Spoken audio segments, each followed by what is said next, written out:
Hi everybody, welcome back to HighByte. My name's Tom and this is Zero to Pipeline, the course where we get you rolling for the first time using HighByte Intelligence Hub. Now in past videos, we've talked a lot about how to open up Intelligence Hub. We took a tour of the UI, we made our first pipeline in our previous video, and we created some data that we'd be able to use as our sort of case study moving forward. Now in this video, I want to stay in the pipelines module for a little while, and I want to look at some of the other features we have to explore pipelines. Not just the stages and triggers, but I want to look at how we can replay and debug pipeline events so that we can dive in and maybe do some troubleshooting, maybe do some exploration or some deeper dives into our pipeline. So let's open it up and see where we are.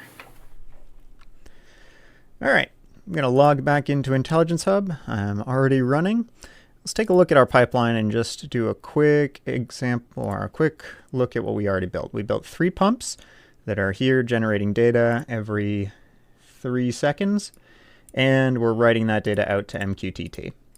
Right? We also, on our first pump, broke out a couple more individual values and wrote them specifically to MQTT. I can take a look at these if I open up my UNS client, go into my browser here, new tab, and we'll see, give it a couple seconds. There we go. So there's our pumps topic. We got pump 1, pump 2, pump 3. They're all a little different. And then we broke out specifically our flow rate and our power draw for pump 1. All right. Let's leave this as it is, but I'm going to go back to my pipelines. I'm going to make a new pipeline, and I'm going to group it as, get out of here, Edge, pipeline tools.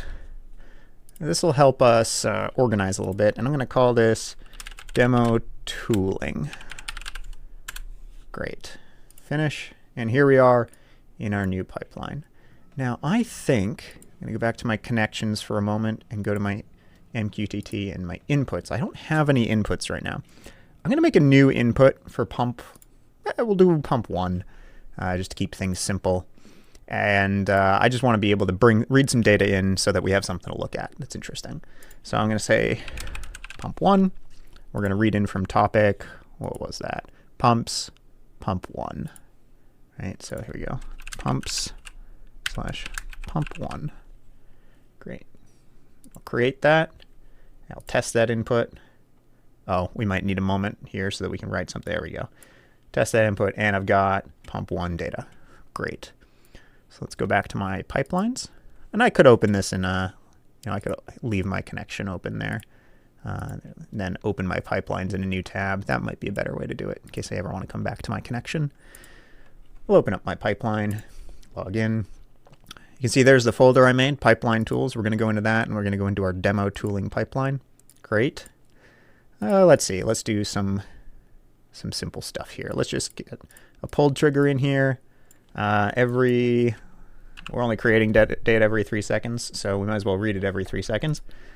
I'm gonna read IO, read stage, read pump 1, I guess. Great.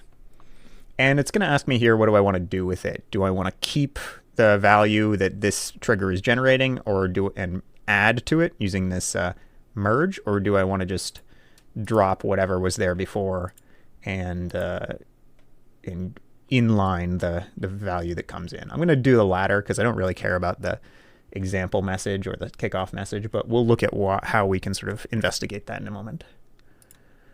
So let's see. This is going to be an input that I configured from internal MQTT. There's pump 1. That's the one I just made, right? Inputs. There's pump 1. That's the one I just made. A little test there to prove it. Perfect. Yeah, so that's where we're going to grab that. You can see I just sort of dragged and dropped that over here. I'll do that again. There's nothing in there now. It's going to give me an error, but I can just drag this guy over. And you can see to take a little note of this format that we're looking at. It's going to be relevant later on. Don't worry too much about it right now. All right. I'm going to save that. So now we're reading that in. And what are we going to do to it? There's not a whole lot we want to mess with right now, but I'm going to go ahead and add a common stage, add a transform, and connect this up. We're going to add something to it just for kicks. Make it a little more interesting. I'm going to say, I'm going to add one more to our event.value is the object that comes in, or event is the object that comes in to this stage. It sort of flows along the pipeline as an event. And the value attribute is another object that we usually are working on. And that's the one that's going to be operated on by most of the stages by default. There's another object that's an attribute of event. That's metadata. And that's a way to attach values that aren't going to be operated on, sort of how to save stuff for later, maybe. For right now, we're going to talk about, well, we'll talk about that a little bit later on, but for right now, I'm going to go ahead and just say event.value.Tom's thing. And that is going to be equal to hello internet. There we go. So we're just going to add a little bit of something to this. There we go. And then we'll go ahead and let's write it out. So let's grab another stage, an IO, a write new, bonk, and we'll write it out. I'm going to write it back out to MQTT because I think that's probably the most convenient way to look at it. And we'll do a demo topic and then put tooling under it. There we go. You don't have to make this line up. I just think it makes it the pipeline a little easier to look at as I'm going. So I like to have my my writes sort of reflect what topic they're writing to. There we go. So we got this. It's not too complicated. I can test this by hitting a submit test write. Looks like everything ran well. You can see I got no triggers, but the test write starts at the start block. So I got one good, one good, one good. That's great. 3 times good is great. I'm going to come back up here to my UNS client, my MQTT browser. You can see there's the topic I made, demo tooling. And there's all that pump stuff from pump 1. But then we also added Tom's thing, hello internet. Isn't that great? All right. So this is kind of neat. I can put things in MQTT and kind of see how they go, but there might be times where you're not writing MQTT, or you might be interested in some other ways to diagnose or dive into what a pipeline is doing. Let's look at those. First of all, I'm just going to go ahead and enable this trigger, and it's just going to start running. Now let's say I want to regularly capture what happens in a pipeline so that I can review it later. We actually have a feature for that. If you go into replay here in the top, you can enable track activity. Now, be aware, you probably don't want to do this once you're in production or for long term, because this is going to cache a lot of information. It might affect performance. But where you're exploring, debugging, learning, it's a pretty great feature. So we'll go ahead and turn that on and just make sure we turn it off before we leave. All right. So now we're recording every run, but nothing's really showing up here. You got to refresh this list, and then you'll see all these runs, a little bit of information, you know, like what started them. We've got here how long they took and whether they completed. And I can go to view and we'll drop into this neat little view. You can see the dot grid in the back is turned to a line grid. And if I click on any one of these, I get statistics on that run that I selected, right? And if I look at any stage that has a value in it, or has a value appearing to it, we'll get the event that and how it looked when it showed up there. All right, so if I look at this transform, you can see it's hard. You got to expand this a little bit. You can see this is all the information that our read pump 1 brought into the pipeline. If you look at my write new, this is all the information that arrived at the write new stage from my transform add. You can see it's everything that was unchanged plus Tom's thing.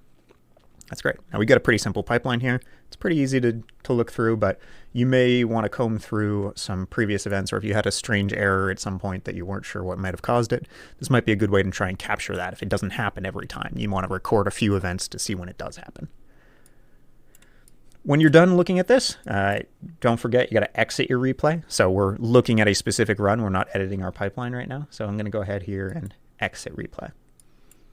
Now that is going to continue to, I'll refresh this and you can see I've got a lot of replays stored here. I've got 34 entries, one every 3 seconds for the past, I guess, minute and a half.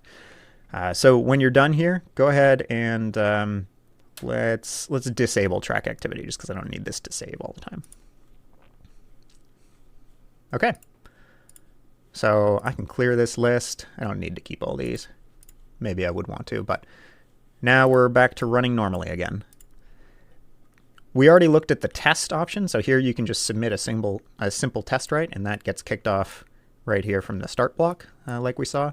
That's another option we can use. And then we do have another sort of debug mode that you might be interested in, and I like this one. This is a relatively new feature. This is added in 4.1. And if I hit the bug here, I get a couple things. First of all, I get this nice run button. It's going to do basically the same thing as a test write would.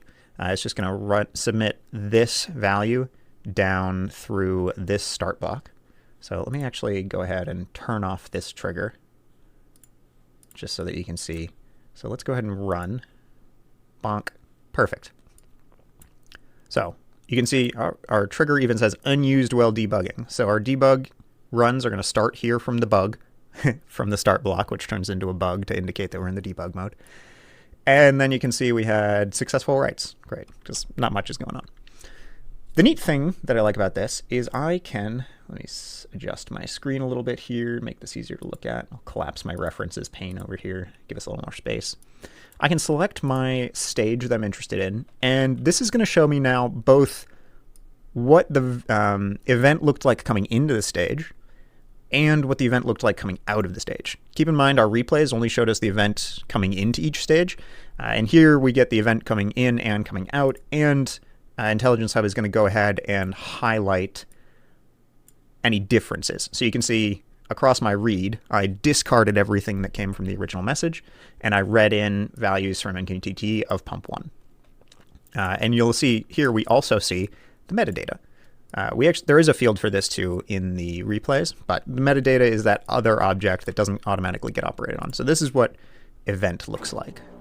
And as I go through here, you can take a look at my transform add. So now this is interesting because this is where I added a little attribute to my object, to my event.value. I went from just my pump, and then I added Tom's thing. Now we have this object. And then finally, when we move out, we get kind of, this was the input and this was the output. Right. All right. So those are some ways we can diagnose or look closer into our pipelines. What else do we have? We have, while we're pipelining, another thing that you might be interested in. When we write, let me get out of debug mode here. I'm going to exit through the X. When we write, we get another write new stage. So now we've got two pipelines. Right, new pipe. Right, it's not going to let me save that because I haven't finished filling it out, but I've got this other write new stage. I can write new, use connection. Oh, excuse me. I actually don't want a write new stage. That doesn't give me an option. If I close that, I'm going to add a write stage. That's what I was looking for.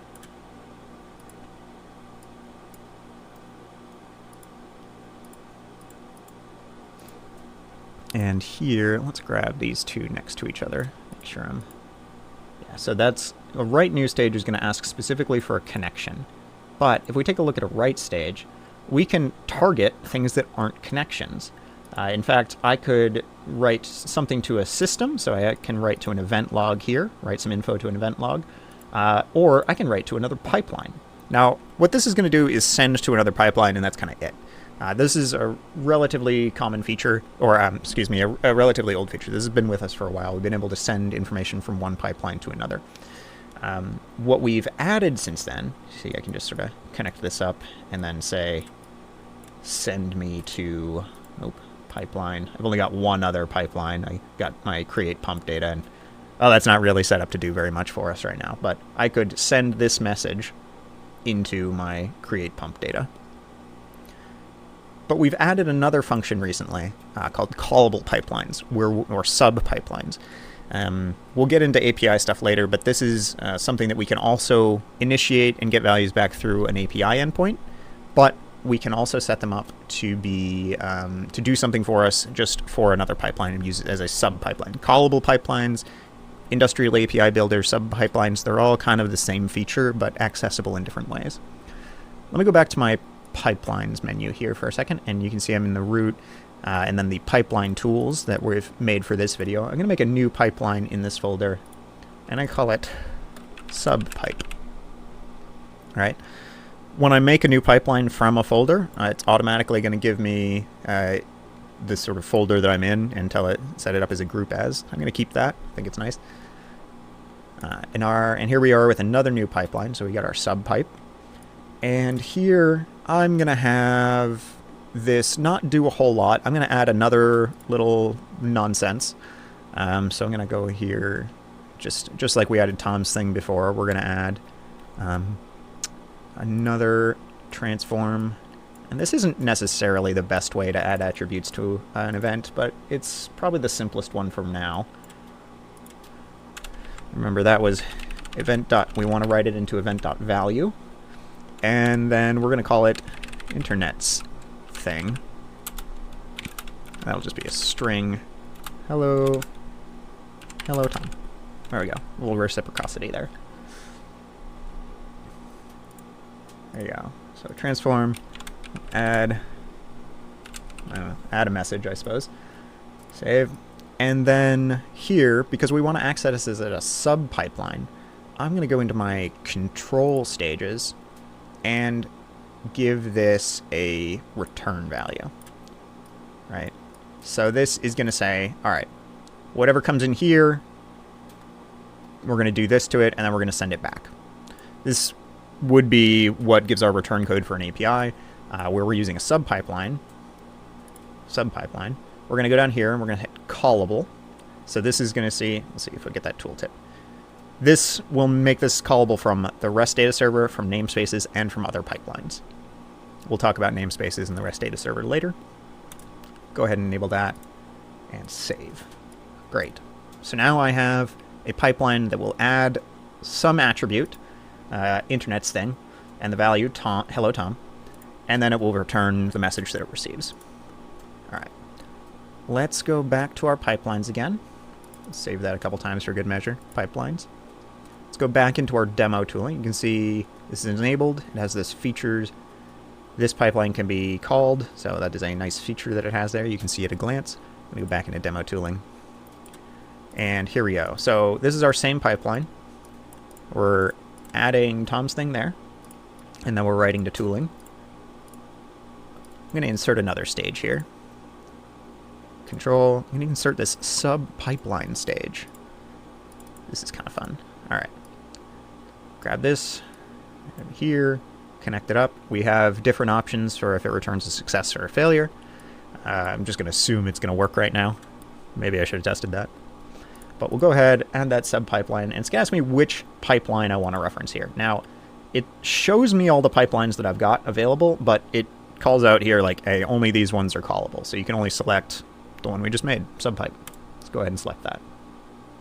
Save. All right. And let's do a test write. Submit write. Bonk. There we go. So we skipped the trigger because we did test write. We've got a good read, a good transform, a good sub pipeline, and a good write. Let's go check that out on MQTT. UNS client, tooling. There we go. We added Tom's thing, and then in that sub pipeline, we added internet's thing. Perfect. Our sub pipeline works. How else can we check that? Let's go into our debug, and let's run. Here we can see we skipped our trigger. We're in debug mode. This is our initial kickoff value, and we read this value in. We added Tom's thing. This sub-pipeline added internet's thing, and then we wrote it out to MQTT. Let's turn replays back on. Clear. Oh, I'm clearing nothing. That's not going to do much for me. And let's enable our trigger here. There we go. You can see our pipeline is going to run as soon as we enable the trigger, and then regularly thereafter. That's not always going to be the case. It does for a pulled trigger, but if you use like the cron or the event trigger, it's not going to fire immediately. So there we go. We got a few things running now, a few times. We enabled track activity, so I'll go ahead and refresh this list, and then I'll view this replay. Here we can see we had a good trigger fire. We had a good read. We can look at kind of what came in here. Looks like this isn't going to show us this sort of kickoff message, but it will show us anything thereafter, and we can see both the value and the metadata. So let's take a look at transform add. Perfect. That's the message that the event that came into transform add. This is the one that came into sub pipeline. You can see now we've added Tom's thing, and this is the one that came into write new, and we've added internet sting. Cool. So now we got a little more visibility in our pipelines, and as we start building more complicated things, if we need to take a closer look at anything, hopefully this gives us a good idea of how we want to do that. For good measure, I'm going to exit my replay, and I'm going to turn off track activity because I don't want it giving me that performance hit. Save. Always remember to save.